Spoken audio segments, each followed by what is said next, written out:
Deloitte has been publishing predictions since 2001. This was our 15th edition. There is a full report available. Some of you I think may have it. You can download the PDF. More importantly, the slides that I'm going to be using today, the slightly abbreviated slides that I'm going to be using today, if you want a copy of the slides, you need to send me an email. I'll have my email address up at the end.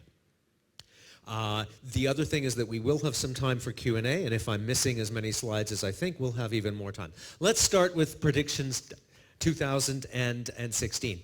What is this? It's a shopping cart. Why is Duncan showing us a shopping cart? One of the critical problems in the area of mobile commerce, of e-commerce, is what they call shopping cart abandonment. You're on your phone, tablet, computer, and you start looking at a website, and you like what you want, and you start filling in the form to buy it. 43.5 of us start filling in the form, but only 12.2 actually complete the purchase. 75% of the time that people start filling in a form, they don't finish the purchase. This is tens of billions of dollars of lost commerce, and it drives e-tailers out of their mind. We have some nice global data on this one. You can see here that across the globe, more than 30% of people are browsing shopping websites on their smartphones, but fewer than 10% are actually completing that purchase. So the question I have for you is, what would happen? What would happen if we made it easier to buy? So this is a screenshot, and you can do this through Visa, MasterCard, iTunes, PayPal, Amazon. You guys know about Amazon. You know Amazon Prime. It's Amazon Prime for $99. You have this special account with Amazon, and you can buy stuff on the Amazon website and get it delivered the next day for free, and that's great. What you can also do is use your Amazon Prime account to buy things on another website, not the Amazon website, and with one push of a button, you can complete that transaction.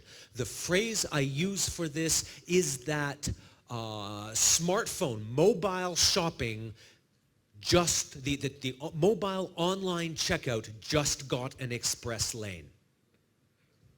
I like that one. Okay. Doesn't work as well in Israel. Works better in Canada. What we see going on, because the reason I'm telling you this, and this is one of the slides that's missing, is one of the things that people do is they get unexcited about this prediction. They go, Duncan, this isn't so interesting. People already shop on their smartphones. They're already browsing and looking at prices. People know about home delivery. People know about pushing a button and getting something delivered. All this does is it makes buying on your phone easier. It's only one thing that's being changed. That's exactly my point. When it comes to technology adoption, changing only one thing is a significant driver of adoption. We think the idea that we will be able to pay with the device that's in our hands is going to be a tens of billions of dollar opportunity this year. Mobile is eating the world. Is mobile eating the world? Yes, we all use our smartphones more. Is the PC dead? I love that slide. Well, the desktop's not doing so well. Let's take a look. This one's a little tough for you to read at the back of the room. I will walk you through the numbers. In 2008, we spent 19 minutes a day on our mobile device. In 2015, we spent 171 minutes a day. In 2016, it will be 190 minutes a day. It has grown 10 times, 1,000% in 8 years. 3 hours a day. 3 hours a day. And is that having an effect? Does my laser work? My laser doesn't work. My laser works, you just can't see it on the screen.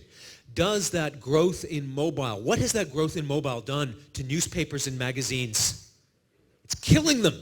What's it doing to radio? Nothing good. What's it doing to TV? It's starting to hurt TV. And what has it done to the time we spend on our computers? It's gone from 131 minutes a day all the way down to 142. It's up. The primary effect of the revolution in smartphones and tablets has been additive to our digital time, not substitutive. The smartphone and tablet are complements to the computer, not replacements for. And now somebody, Misha, yeah, but Duncan, this doesn't count. This is work time. Of course people are on their computers working. No. That 142 minutes a day excludes email, excludes word processing, excludes PowerPoint, and excludes Excel. This is apples to apples measurement. So the second point that somebody's going to make is, okay, Americans still spend a lot of time on their computers, but that's all Americans, not young ones. Not the young ones. They're those millennials, that Generation Y. They're the post-PC era. Is that true? Have they abandoned? Are they using smartphones? Yes. Are they abandoning the PC? Deloitte went out and asked tens of thousands of people the following question. 18 to 24, do you own a smartphone? Do you own a laptop? And the answer is yes, both. Around the world, there is a virtual tie between smartphones and laptops in 18 to 24-year-olds. As a matter of fact, in Canada, the United States, and France, more 18 to 24-year-olds own laptops than own smartphones, only by 1 or 2 points. And 18 to 24-year-olds are more likely to own a smartphone than any other age group. First time I say that. Then we ask them about intent to purchase. What device do you plan on buying in the next 12 months? And number one was the smartphone. That didn't surprise me. Number two is the laptop. The second most intent to purchase device for 18 to 24-year-olds was the laptop computer, higher than for any other age group. It's the second time I've said that. Then we ask them, okay, we know what you own, we know what you want to buy, but what's your favorite device? What do you love? What device do you love? Slide. US data, 14 to 25-year-olds now. What we did is we asked them, what is your favorite device? And you can see for 14 to 25, 76% say the smartphone, 75% say the laptop. You can read across, 75, higher than any other age group. When people tell you that young people are the post-PC generation, they're not only wrong, they're backwards. This is the pro-PC generation, not the post-PC. But the second point I want to make is I don't want you to read across, I want you to read up and down. The gold medal for technology in 14 to 25-year-olds goes to the smartphone. And the silver medal goes to the laptop computer. And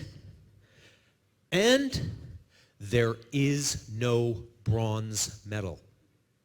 No other device in 14 to 25-year-olds, not gaming consoles, not TV sets, not tablets, not e-readers, not smartwatches, nothing else qualifies. The way I use this is this generation lives. Who here's got kids 14 to 25? Who here's got 2 kids 14 to 25? 3 kids 14 to 25. 4 kids 14 to 25. You and the blue keeper, come over to my house. We'll have a millennial focus group, okay? My kids live with a smartphone in one hand. They live with the laptop in the other, and there is no third hand. They use them at the same time. But Duncan, my 7-year-old loves the tablet. And you know what? My 70-year-old dad, whoops, I did not mean to do that. My 70-year-old dad loves the tablet. Look at him. They're watching movies.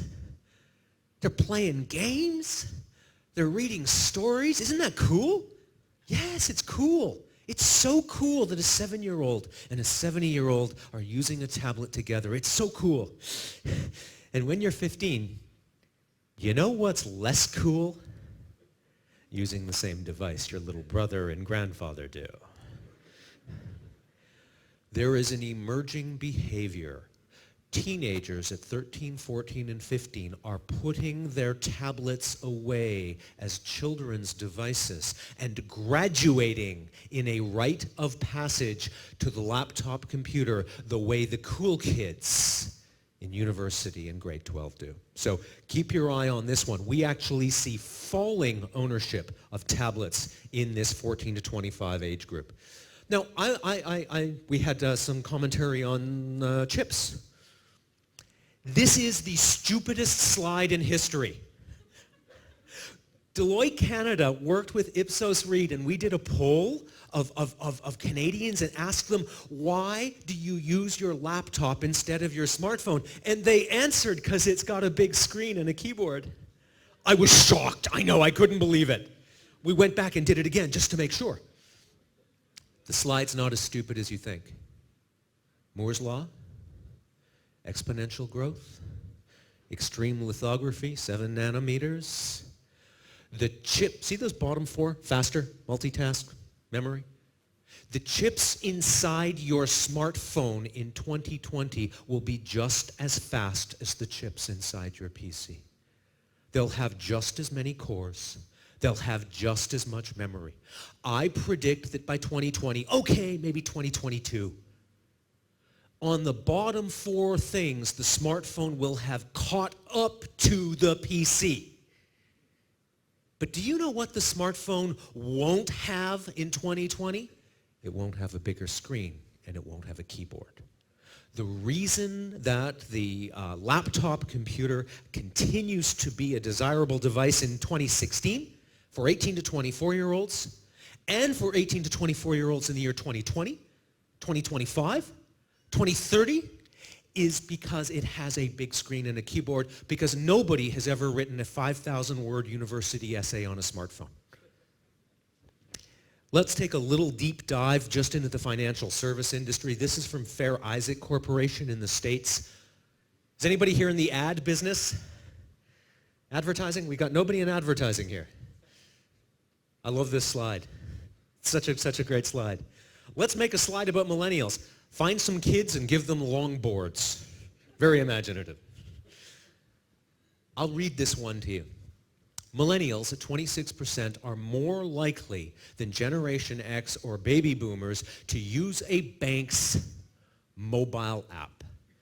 Young people are Generation App. They really are. However, when looking at the preferred way that millennials want to use banks, interact with their bank, the website plays a more important role.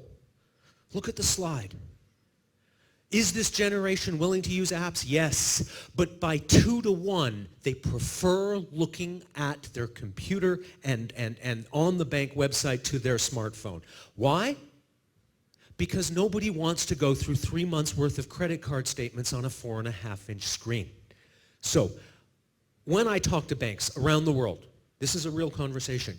Do you need a mobile strategy as a bank? Yes. Do you need a mobile-friendly strategy? Yes. Do you need a mobile-first strategy? Probably. Do you need a mobile-only strategy? More research, Capgemini, worldwide, Generation Y. 52.4% of Generation Y still go to bank branches to apply. Please download the Deloitte Research on omnichannel. Go read our stuff on omnichannel. Go read about why Amazon is opening up physical stores. In the future, will it be online or brick and mortar? And the answer is yes. Will there be as many bank branches? Probably not. Will they be in the same locations? No. Will they be painted different colors and have different technologies inside? Yes. But the future of online and in-person is omnichannel. I want to spend a second on this one. Back of the room, you're going to have trouble reading this slide. The good news is you don't have to read this slide. When we look at 18 to 24-year-old use in the United States of their computers over the years, the green bar keeps getting bigger, and the green bar is video. Video just keeps getting bigger and bigger. I will stand right here today in Tel Aviv, and predict that in 2020, half of 18 to 24-year-old laptop use in the United States will be video, 50%. Put another way, the laptop for this generation is the new TV set. US data, 14 to 25-year-olds, yes, they watch a little bit on their smartphones, yes, 8%. Do they watch some on their tablets? 8%. Together, that's 16. 41% of television is watched on their laptops by this generation, more than smartphone and tablet combined times 2. So, as a driver of content, video continues to be dominating on this device. While we're talking about TV, I'm not going to spend too much time on this, but one of our predictions is sort of a global mega prediction about the future of the TV industry in the United States. Some of it will be relevant in Israel, some of it won't. So there's this thing in the States. They got cable companies, phone companies, and satellite companies. And about 100 million American homes out of 115 million American homes pay for one of those services, around $100 a month. And people keep writing stories about something called cord cutting. That's where people who used to pay don't pay at all anymore. And it's supposed to be 10%, 20%, 30% of American homes are going to cut the cord. And then there's the thing called not cord cutting, but cord nevers. Young people who move out of their parents' house and never get a pay TV subscription.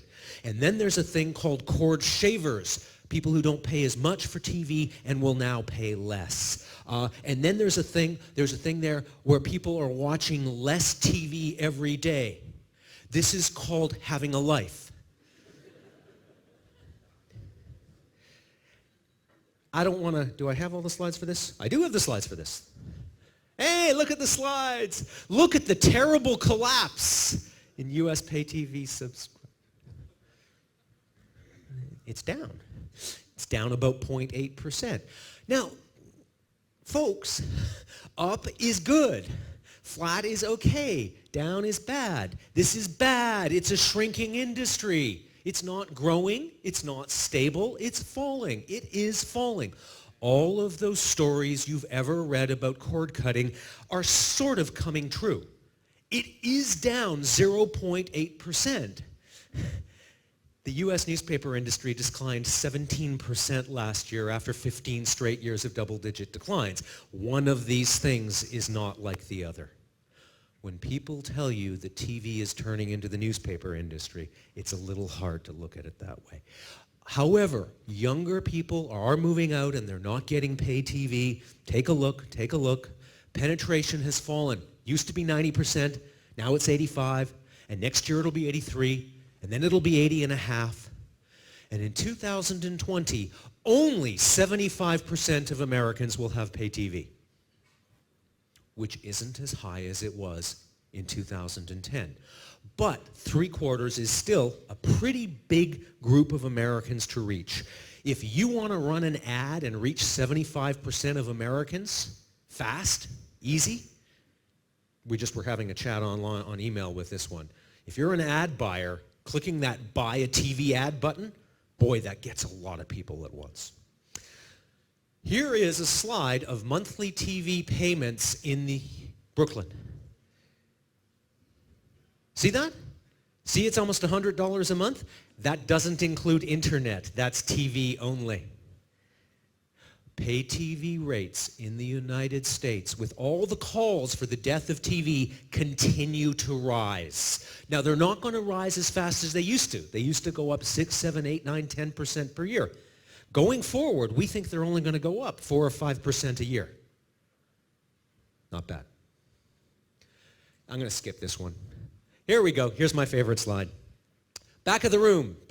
Can you guys see the decline in traditional television, live and time shifted, from 2014 to 2015? Can you see it's shorter? Because it is. In 2014, Americans watched 340 minutes of TV per day, and in 2015, it went all the way down to 325. Who here is good at math? Americans watch 5 hours and 25 minutes of television per day. Now, that means they're in the room and the sound is on. Maybe they're cooking, maybe they're reading a book, maybe they're surfing their smartphone, maybe they're washing the dog. It doesn't matter. They are in the room for 5 hours and 25 minutes. Man, that's a lot. So when people say that the amount of TV being watched by Americans is dropping, one, it is. Two, if it keeps dropping at this rate, by 2020, they'll still be watching 4 hours a day, to put it in context. So TV's fine. So TV's okay. So TV's doing great. No. Americans 18 to 24 don't watch 5.5 hours of television a day. As a matter of fact, Americans 18 to 24 are all the way down to about 2.5 hours a day, and I predict it will be under 1.5 hours by the year 2020. Why am I telling you this? Because in 1999, 2000, there were print newspaper companies in the United States, and they noticed something funny. There was this thing called the internet, and young people weren't reading print newspapers anymore. And so what they said is, we'll give them, they called them up, hey, can you buy the newspaper from us? No. We'll give it to you for free. I still don't want it. This is a true story. And they said to themselves, the newspaper people said, don't worry, they'll be back. They'll get a job, they'll make more money, they'll have kids, they'll get a newspaper subscription, in a year or two. It's 16 years later, they're not back. They're never coming back. So, our young people, 18 to 24, are they going to come back to TV? I don't know. They're moving out of their parents' house. They're buying a big screen TV set, and then they're connecting it to their laptop and watching Netflix on the big screen. So the data's still coming in, but I have some concerns that in this way, what happened to the newspaper industry may be happening to television. Let's have some fun. Oculus Rift, $600 for sale right now. Oculus, who's got their order in? What, nobody? Who here's tried it? Who here tried Oculus? Yay! Who here tried gear? Who here has tried gear? Yeah! Who here tried Google Cardboard? It's like strapping barbed wire to your head. It's good for proof of concept. So this is for sale. What's the Deloitte prediction for virtual reality in 2016? This is the breakout year for VR. VR goes from $100 million last year to $1 billion hardware, software this year. It's a huge thing. It's an enormous thing. I have my own wooden box and metal tray. I've always wanted one of the, oh, water, right, I'm okay. What is it for? What is gonna be big in VR this year? Anybody see this at CES? I just loved this one. So can you see the guy? He's got his VR headset on. He's got his laser cannon for shooting zombies. And you can't see real well at the back of the room, but he's standing with special shoes on a special disc so that, VR, VR, you can turn your head and see in all directions.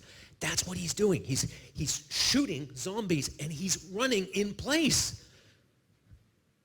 This plastic ring here is to prevent him from falling off the stage and killing himself. I love these in Vegas. I bought four of these for my grandparents. No, I didn't. But gaming's going to be big. If you want the full Oculus or the HTC experience in VR, you need a really high-powered computer. Estimates are there's only 14, 15 million computers in the world that are VR ready today. Gamers, all the content out there that's coming really fast is for gamers. TV and video is going to take an awful lot longer. That's part of it. And gamers, hardcore gamers, don't see anything weird about spending $600 for a peripheral. It's just not a big deal. We think gaming is huge. Duncan, what about aside from gaming? Enterprise. Man, I love VR in the enterprise. No. Guys, training, simulation, medical, mining, operating remote dangerous machinery, data visualization, go inside a data cube and look around. Real estate. You know that great new place up in Herzliya you've been thinking about, the one that's not even built yet? Go to the real estate office, put the VR goggles on. Hey, this is nice. I like that lobby. Is that marble? Let's take a look at the kitchen. That's great. I want stainless steel. Tappity tap. That's what it looks like in stainless steel. I don't like the color of the walls. Tappity tap. What would it look like with my furniture inside? Tappity tap. The potential of virtual reality to transform numerous industries is a tens of billions of dollars per year opportunity. Easy. Duncan, that's not what we're asking. Do I need to buy one for my living room? Is this the next big thing? Is this the next platform? After the personal computer, the telephone, the smartphone, the television, is this the thing that we all have? This is my darling wife, Barbara. Everybody say hi, Barbara. Hi, Barbara. Barbara is an internationally recognized thought leader in the area of women and finance. 2 days ago, she was speaking at Azrieli Towers Triangle Building to the Israeli Society of Investment Professionals on the future of women and finance. She speaks, thank you. Ilan is quoted in this year's report, so he's unusually enthusiastic. My wife is a brilliant genius, okay? I could talk to her for hours. And speaking as her husband, she's kind of on the gorgeous side, don't you think? This is how I have dinner with my wife. Last night we were at Claro. You guys know Claro? You know the leather bench? We sat beside each other on the bench. It was really cute. I put my arm around her. It was fun. That's how we have dinner. That's how we sit on airplanes. That's how we watch TV. And do you know how I really don't want to watch TV in the year 2017?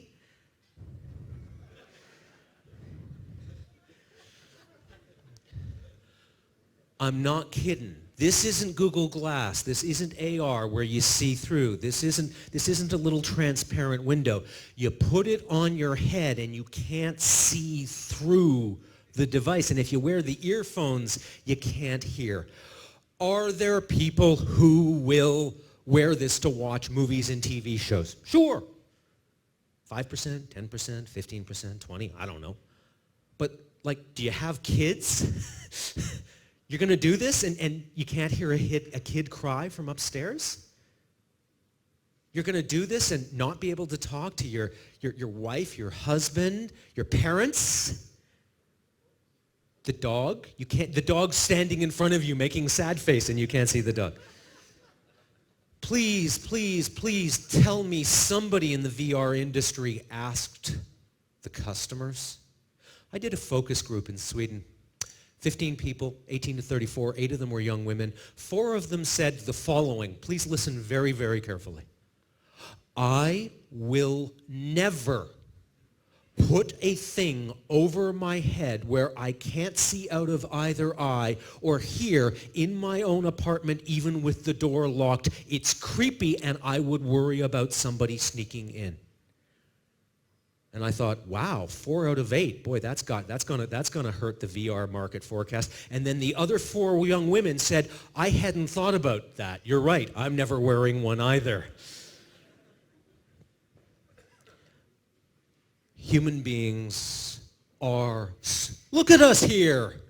Why aren't you sitting in your basement watching a podcast of this? Because there's drinks and there's schmoozing and there's people and there's how are you doing? We are social animals. The future of entertainment is not sticking a thing over our head that excludes the world. Will this be a billions and tens of billion dollar industry? Totally. I'm just making the argument it is not the next smartphone. Whoops, I did it again.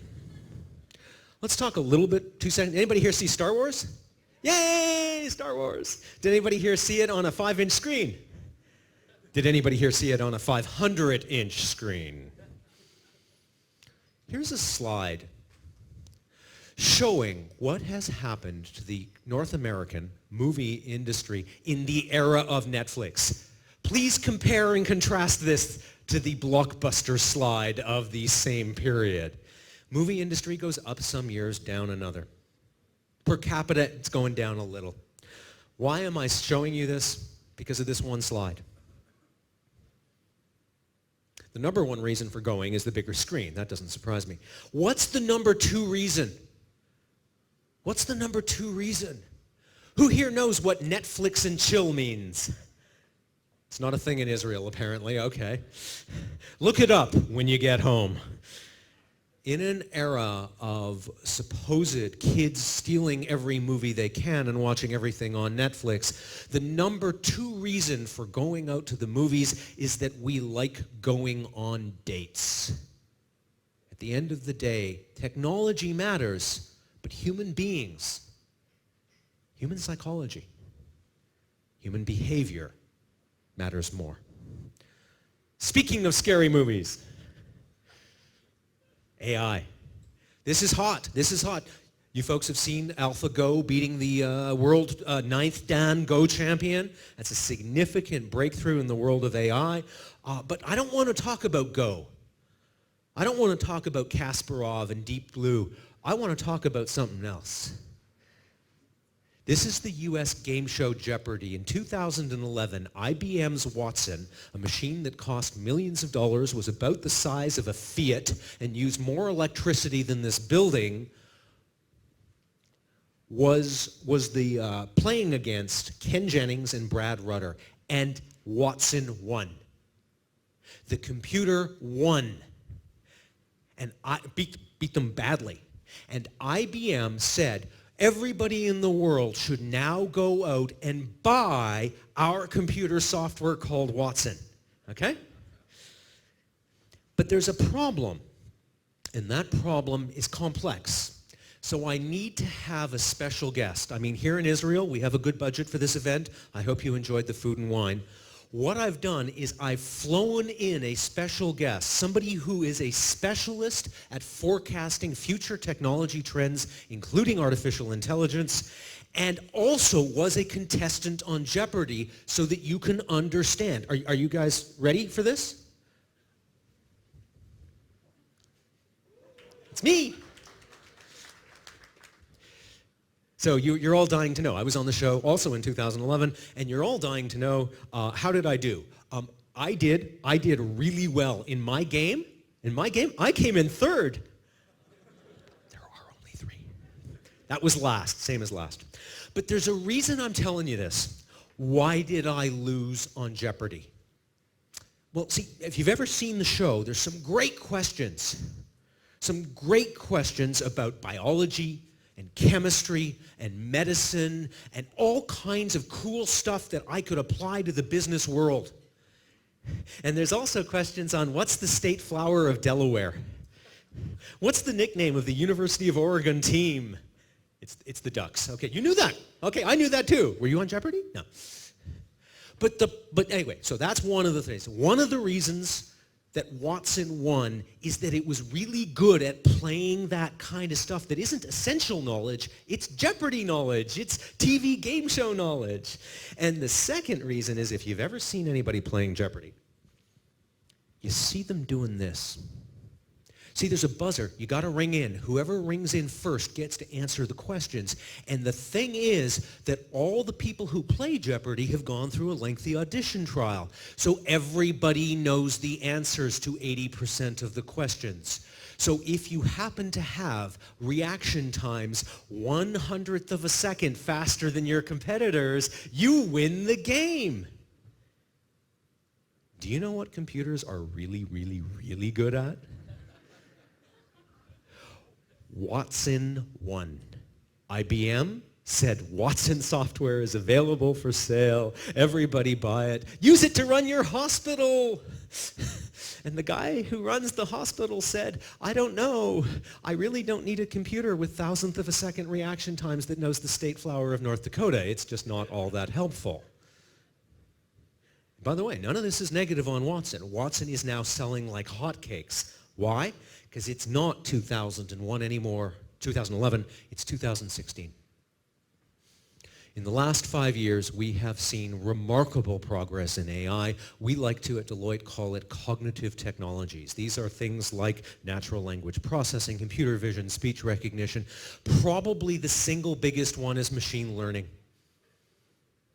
The historical way of writing a computer program is you have to tell a computer every single detail. You have to program it explicitly for all of this stuff, and that's really hard for a number of serious problems. Famously, can you read that? Can you, it's a doctor's handwriting. There's a computer program for sale today that now can pull out patient names, diagnosis, allergies, and medication more accurately than humans can. In a slightly funny sidebar, in experiments, it's actually been shown to be able to read the doctor's handwriting, in some cases actually better than the doctors can read it, which I think is extremely hysterical. Why am I telling you this? Deloitte predicts in 2016 that 80 of the world's 100 largest software companies, enterprise software companies, will be incorporating cognitive technologies into their products. Up 25% from last year. By 2020, it will be ubiquitous. Cognitive technologies are, first of all, here to stay. Second of all, the price of entry. Third of all, you don't need to have Watson in your basement. This is not an on-prem solution most of the time. It is delivered through the cloud. It is cognitive technologies as a service. What is the killer app? And Tal, this is tying in directly with the conversation you guys had. I have a factory. I'm Sony. I have a factory. I have 1 million sensors in the factory. They produce data every 15 seconds, every minute, 24 hours of the day. No human being can look at 3 years' worth of data from 1 million sensors and know what's going on. Cognitive technologies can. Internet of Things plus the cloud is... You guys didn't talk about this that much, because I would have doubled down on this one. And I think that Israel would be one of the leaders in this field in the world. So, nice one to talk about. I'm not going to spend too much time on this. 89%, 87, 83, 77, 77%. 77% of people make a phone call on their phone once a week or more. That means 23% don't. 32% of young people do not make one phone call per week. When asked about daily function, the number one thing on their phone is email. Number two is text, social, messaging, gaming. Talking on our phones is the 6th most important thing we do. Our preferred method of communication for every generation is text over voice. And I want to point this one out just because I think it's interesting. Please look at the reasons driving phone call avoidance. Down there at the bottom. Can't multitask as easily when I'm on the phone, say 26% of millennials, 19 to 33. What does that mean? It means you can't use your phone when it's pressed up against your head. Think about the business implications of that. I'm going to skip over the giant wet dog one. Don't worry about that. Gaming. I got it. This one's going to be fast. Mobile gaming is huge. How huge is mobile gaming? Mobile gaming, smartphone and tablet together, is $35 billion. Mobile gaming is now bigger than console. Mobile gaming is now bigger than PC. Everybody, stop listening to me, rush out and start your own mobile gaming company. You'll be millionaires by the end of the evening. The average revenue per console game is $4.8 million. The average revenue per PC game is $2.9. The average revenue per mobile game is $40,000. And there's 800,000 of them on the store, and how do you get discovered? You got to spend millions of dollars on advertising in order to get back $40,000. So anyway, I was in Montreal, Canada, and I was sitting at a Deloitte event. I was talking, and at the end of the room there was this guy. Shally, you had to see this guy. So I'm talking about mobile gaming, and he's going, and I'm like, oh no. I said, well, what's your problem, sir? He said, I work in the mobile gaming industry. And I'm like, uh-oh, I have just pissed off a really big client.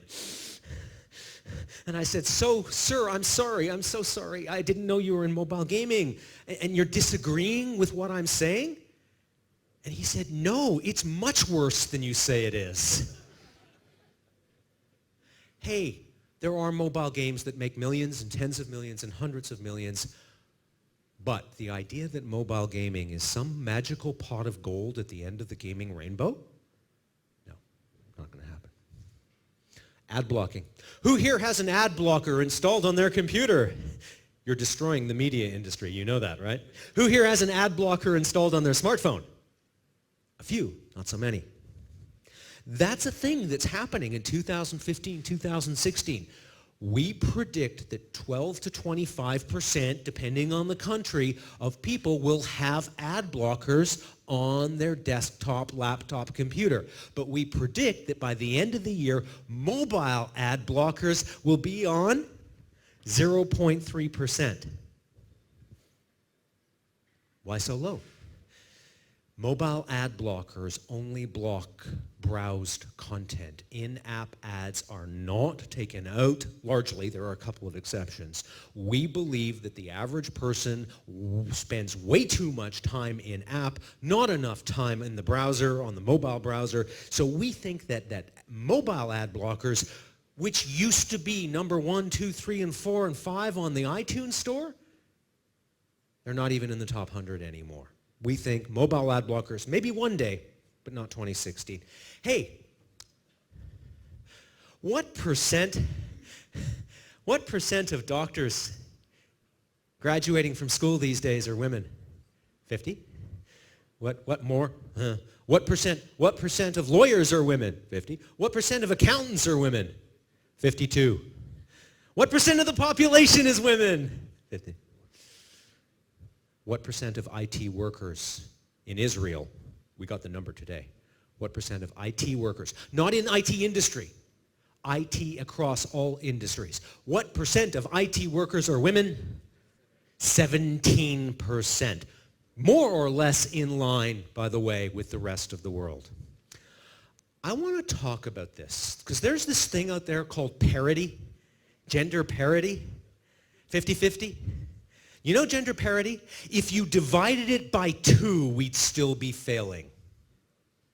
That's how bad it is. Let's talk a little bit about that. Educate. We'll get back to that. Recruit. I'll get back to that. Hiring. I'll get back to that. Retention.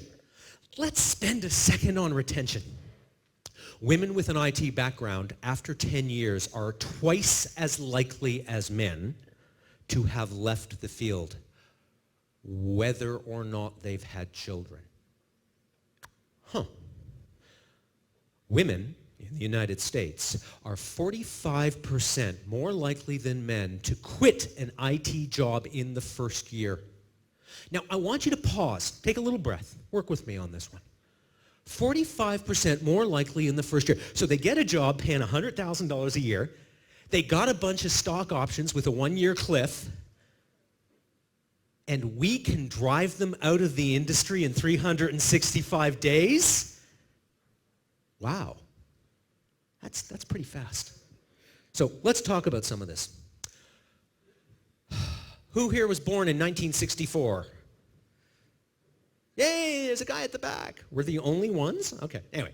In 1965, the world was a pretty sexist place. Fewer than 15% of legal students, medical students, chemists.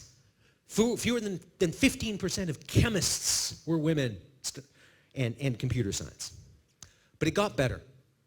Bit better in the 60s, a lot better in the 1970s. Even in the 1980s to 1984, 37% of computer science graduates were women. And today it's 18. Israeli numbers were absolutely identical. Same in Canada, same in Britain, same in France. At the educational level, women used to take computer science and have largely stopped. There is a cultural norm that computer science is not something that, it's not just university. It's not even just high school. Do your girls go to horse camp while your boys go to coding camp? These are actual terms from IT job ads. Foosball, stock options, ninja. I'm looking for a ninja coder. I totally know what that means. I had a Teenage Mutant Ninja Turtle t-shirt. I could totally apply for that job. When women see these terms, they don't apply for the job. There is a software program that goes through your job ads and removes the terms that have scientifically and statistically valid way been shown to deter women from applying, and replace them with gender-neutral terms. I like that. Okay, good. We've taken out the bad terms. Now we need to hire them. Google found that women who had applied for jobs at Google who had not met with any other women in the process were less likely to accept job offers at Google. Okay. So it's Google, big data analytics company. What do? A multi-year, multi-billion deep machine learning project. No. You know what they did? They made sure that every woman who applies for a job at Google meets at least one other woman during the hiring process. Within 12 months, the rate of female job acceptance doubled. I love this. It's so simple, right? It's so simple some of the time. But it's not always simple, because studies have shown that even female hiring managers still have biases against female hires. Did you know that? Please let this be the best room. I love Israel. You guys know I love Israel, right? You know this is my favorite event and all. Yeah. It's not the tech community and it's not the crowd. It's strictly the wineries. So we're clear. You know I'm kidding. Has anybody in the room taken the Harvard implicit bias test online? Oh no. One person? One? I see. Oh no.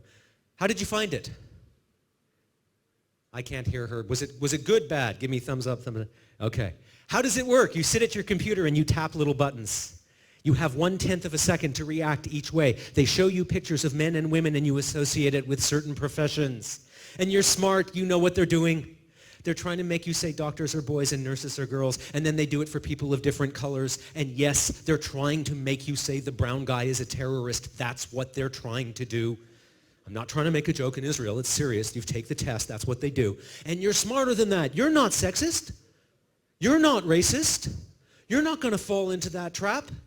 And consciously you don't, but in 1/10 of a second, you would be horrified. Go take the test. My point is, you can train your hiring employees in this area. My daughters played with Lawyer Barbie. My doctors played with Dr. Barbie. Where's Hacker Barbie? We got to change the culture. You got to change the norms. Pay, it would be good if women were paid as much as men. I want to spend a second talking about this one. Bro-grammar. What am I talking about? So I was in Denmark talking to an IT firm with more than 1,000 employees, 1,000 techie employees, and they said, what's a programmer? And I said, okay, you're techie. You guys got about 800 men, IT employees? Oh yeah. What are they like? Oh, great guys. They're good fathers, they're good brothers, they're husbands, they're sons, they're wonderful people, not a sexist bone in their bodies. And I said, all of them? They said, well, no. I said, is there one guy? Is there that one guy, you know the one with the screensaver of the half-naked woman who sends the sort of slightly harassing emails, the ones who the female colleagues don't want to work with. And they said, oh, you know Samuel. I said, there's a guy and you know his name? And they said, yeah. I said, why does he still work here? And they said, he's a really good coder.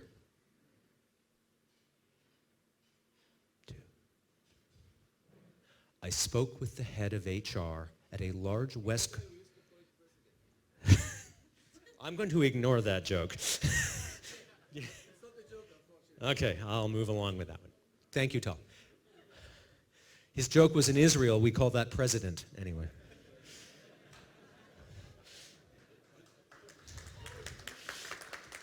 Okay. Stop that. Where was I? Okay, great. You totally made me lose my place.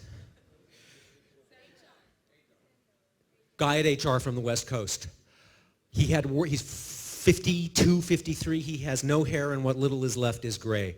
I have worked in many industries, Duncan. There are behaviors we tolerate within IT that would not be tolerated in any other industry. We got to fix that problem.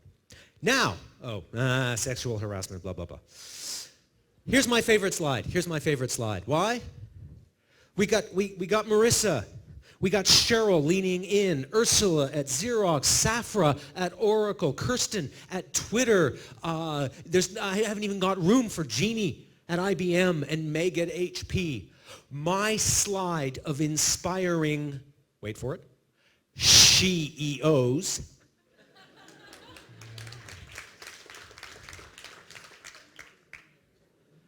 doesn't even fit all the great women out there who are. Why does this matter? Because my 19-year-old daughter doesn't look at Zuck and say, I could be that person. They don't look at Gates. They don't look at Larry Ellison. And you know, we need these kinds of role models to tell young women in our schools and our universities entering the job force, women do not learn through charts and graphs, says one really smart lady sitting down here. Her research has shown women learn through stories and through examples. And these women are setting great examples and telling wonderful stories. I've got to stop hitting that specific button. This is me. If you want a copy of these slides, there is one slide of me in a suit in the world. This is it. Enjoy. Bask. If you want, send me an email, dunstewart@deloitte.ca. I will send you a PDF of the slides. I will stop standing in front of the screen long enough for you to take pictures of it. Please connect on LinkedIn, Facebook, Twitter, blog. If you didn't go to CES, Deloitte spent $5,000 sending me there, and I wrote 2,500 words about what I thought was hot at CES. Read my blog, save $5,000. Call to action. What's the call to action? Give Deloitte all of your money. No, that's not it. Real call to action. Seriously, Deloitte brings me around. If you found this useful, if you found this valuable, tell somebody from Deloitte, hey, that was good. Do more of that kind of stuff, and that way, that helps bring me back. Questions? I'll start off. Who here? No, I want to ask my own question first. Who here has a Mac? Oh, higher than some. Who here has an iPhone? iPhone and iPad? iPhone and iPad and Apple TV? Woo! Fanboys and fangirls. iPhone, iPad, Apple TV, and the Steve Jobs pillowcase.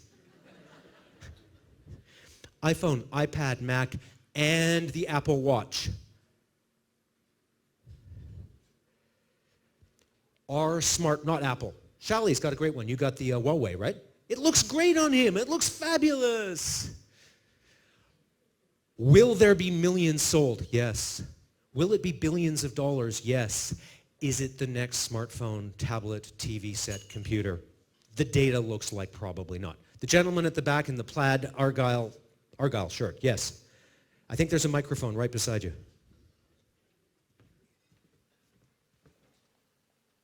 Hi, first of all, it's been my third year in a row here listening to you, and it's been a blast. I really enjoy your sessions. So thank you. Thank you. Thank you for being here, Toda. So my question is about what's happening to the radio industry currently. The radio? Yeah. I didn't hear any reference to that in the last 3 sessions, and I'm personally involved in this industry, and what I see is, first of all, streaming services just coming over and nibbling huge bites of the terrestrial radio market share. I see shifting in audio ads industry, just migrating into streaming services and on-demand services. And I think that 2013 was the first year since the invention of radio where listening rates to the radio went below 90% in the States. Right. So what's your view on that? Where is it going? Pretty much more or less the same. It's erosion, fast. Radio is falling faster than TV but slower than newspapers. In the US, when we look globally, in the developing world, radio is still doing quite well. So you have to always look at both developing and developed world. Streaming and so forth hurts a lot, but actually the single biggest wild card is cars. Not self-driving cars. Young people in the United States are not driving at the rate. I have 4 kids, one of them has a driver's license.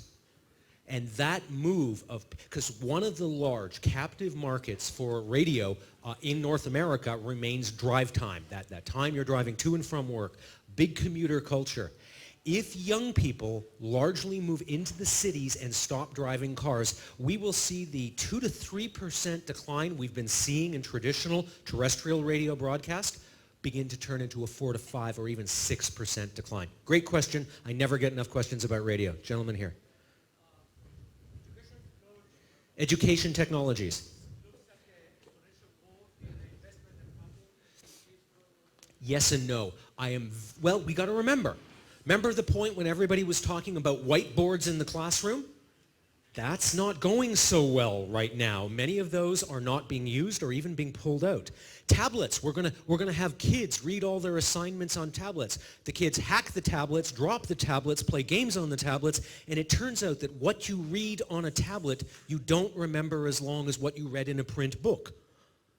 But get me started talking about the use as for signing up for courses, the use of smartphones, the use of tablets and computers for that kind of learning, big deal. VR, AR, I think both could be fascinating. Imagine doing a guided dissection in biology with an AR glasses overlaying the course material and what it is you're seeing as you do the dissection. Very, very powerful. 3D printing. Transforming educational learning at the highest levels, printing models instead of them having to cut into a finite supply of human cadavers. You could dissect 3D models that are printed to order with certain diseases. That would be quite cool. So all that stuff, very good. Where do I get cautious? MOOCs. We wrote about MOOCs a couple years ago, and boy, those have gone away. Human beings are social. Some people who don't have enough money and can't afford to go to a university to educate themselves might be interested in learning exclusively online. But most people don't. It looks like 90, 95, 99% of the people who want university and post-secondary educations want to go to a physical building to interact with professors, with fellow students. Is the value of an education the information that has been poured into you like a bucket, or is it the network of contacts you make while at that school? So I look at educational technology, and I think it's little pieces of the puzzle that technology makes better rather than education fundamentally transforming the entire system.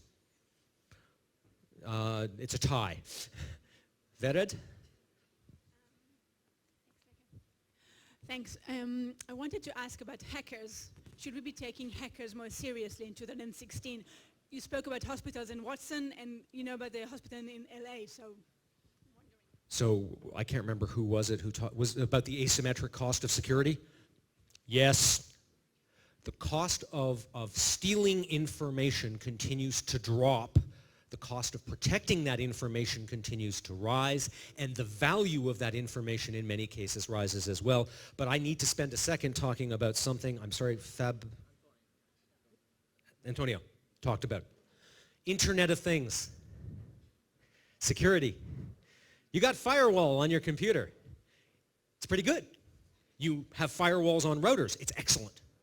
You have firewalls on your smartphone. Not really, but you got some sort of security. $2 sensors don't got firewalls. So the security thing is people, remember the Stuxnet? Remember Iran? You go in through the centrifuges? We have in an Internet of Things world, we have a back door on our security. We need to be incredibly concerned about that. We also need to be concerned about privacy. You know those people who've got a camera that films their baby when it's sleeping so you can be downstairs and you see when the baby wakes up? That's a good thing. Please encrypt it. There's a website where you can go online and you can look at pictures of other people's babies sleeping. And if you thought the VR headset thing was creepy, so there's significant concerns. In terms of cyber in general, do I think it's going to get 1,000,000 times better this one year? No, it's always been a problem. Deloitte Cyber, we have a thing that we always say. Don't focus on not getting hacked. Focus on thinking about what you're going to do when you get hacked. So it's a serious issue. Couple more? Gentlemen, let's go down here. Thanks. You just mentioned IoT. I was wondering about business models. A lot of companies, their offering is through IoT and big data will be able to save your expenses and improve your capabilities. Is anyone going to start creating models based on savings?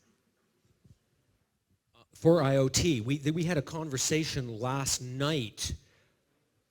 Where's my real estate guys? We had a conversation. Were you there? No. We had a conversation last night with the Israeli real estate leaders. They love IoT. On that note, it is 8 o'clock. Our invitation said 6 to 8. I want to say, as always, Israel is my favorite place to come. You guys are just so great, such amazing questions. We didn't even get into the singularity, quantum computing, self-driving cars. There's so many other things. And why? Because we're going to be talking about those in Predictions 2017. I'll see you then.